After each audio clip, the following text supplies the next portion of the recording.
শারীরিক স্থূলতা, অতিরিক্ত মেদ, ভুঁড়ি, এমন হয় যে চর্বি জমে রাখার আর জায়গা পাওয়া যায় না। হয় না যে এতই ধনী মানুষ যে দেশে আর টাকা রাখার জায়গা পাচ্ছে না, এরকম যেরকম হয় আমাদের দেহ যখন আমরা অনেক বেশি খাই, আমাদের সেই খাবারগুলি কোথায় আর যাবে? দেহের চর্বি দেহের মধ্যেই জমা হয়ে থাকবে। আপনাকে বিড়ম্বনা বা অসুস্থ করা ছাড়া এই চর্বিগুলোর দ্বিতীয় কোনো আর কাজ থাকবে না।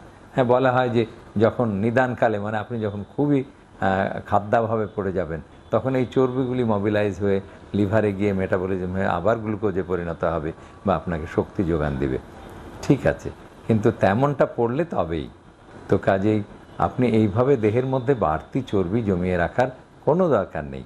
এই জন্যে আপনার মহান স্রষ্টা করলেন কি ব্যবস্থা যে ঠিক আছে, তোমরা 11 মাস খাও আর 1 মাস না খেয়ে থাকো, না খেয়ে থেকে বাড়তি মেদ যেটা শরীরের ছিল সেগুলি ধ্বংস করে দাও। ধ্বংস করার ফলে সে আবারও তখন সতেজ হয়ে, ঠিক যেমন বর্ষার পরে প্রত্যেকটা গাছে নতুন সবুজ সবুজ পাতা আসে, সাহিত্যিকরা বলে কিশলয়, গাছে যখন বাতাসে মৃদুবন্ধ বাতাসে দোল খেতে থাকে, তেমনিভাবে এই রমজান শেষে প্রত্যেকটা রোজাদারের দেহ তখন এরকম সতেজ ফুরফুরে হয়ে ঝরঝরে হয়ে উঠবে।